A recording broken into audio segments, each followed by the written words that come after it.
Bonjour, alors dans cette vidéo je vais faire un unboxing du clavier que vous voyez ici. Un clavier qui se plie et qui se déplie en fait. Euh, donc, donc là voilà une autre boîte avec un autre clavier qui n'est pas encore sorti. Donc je l'enlève. Donc le modèle je sais plus c'est quoi, c'est écrit dessus de toute façon. Je vais re-regarder et je mettrai un lien sûrement en dessous de la vidéo euh, vers un shop qui permet de se le procurer pour ceux que ça intéresse. Donc voilà, là je viens d'enlever du paquet. Donc vous voyez, c'est assez fin. C'est pas trop gros. On a à peu près 1 centimètre. Voilà. Et donc si vous l'ouvrez, alors, bah là je vois qu'il y a, il y a sûrement le... Donc le modèle c'est FK328. Ok.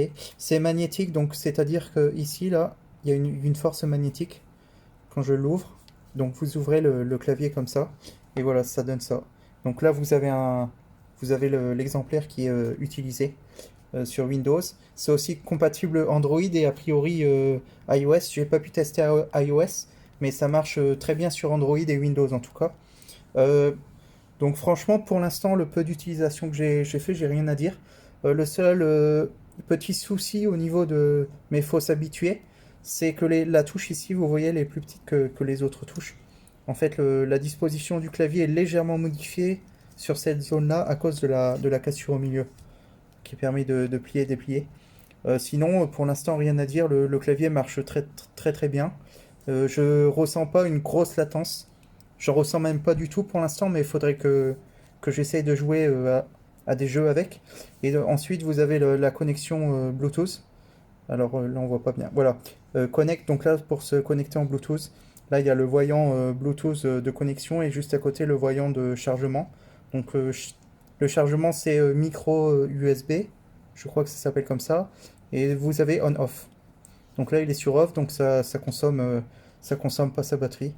Une fois que vous mettez sur on, il y a le voyant qui va s'allumer et vous connectez à l'appareil que vous voulez utiliser, et voilà. Et c'est tout. Et après, au niveau du son, je vous fais...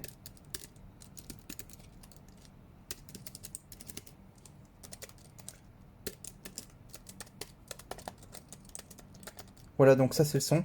Donc c'est quand même... c'est pas silencieux, mais c'est pas non plus le clavier qui fait le plus de bruit. Donc là, je vais y aller un peu plus doucement. Voilà, si vous tapez doucement, c'est pas non plus... voilà, ici l'épaisseur. Ok, et quand il est plié, ça donne ça. Voilà. Après, au niveau de la durée de vie de la batterie, je sais pas combien de temps ça dure.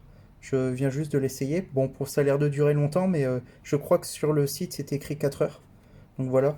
Bah, j'espère que ça va aider ceux qui sont intéressés par des claviers qui se plient et se déplient. Notamment pour voyager, je pense que c'est super pratique. Et celui-là, contrairement à la plupart des claviers que j'ai vus, celui-là a un touchpad. Donc vous avez les chiffres complets. Alors que les autres claviers, vous aurez souvent un trackpad, donc un mousepad, excusez-moi. Donc c'est la zone avec la souris. Sur ce modèle-là, on n'a pas la souris. À la place, on a le clavier numérique. Donc pour moi, c'est très pratique. Voilà, c'est pour ça que j'ai choisi ce modèle-là. Et ensuite, au niveau du poids, bah, le poids, c'est pas lourd, hein, c'est pas lourd. C'est c'est à peu près le poids d'un livre. C'est plus léger qu'un livre. Voilà, je vais dire ça comme ça, c'est plus léger qu'un livre. C'est pas lourd du tout, c'est du plastique. C'est du plastique, donc c'est pas lourd. Il y a quelques... Non, bah, voilà. Bah, j'espère que cette vidéo servira à ceux qui veulent un clavier dans ce genre-là. Je vais mettre un lien sous la vidéo sûrement, pour ceux que ça intéresse. Voilà, merci.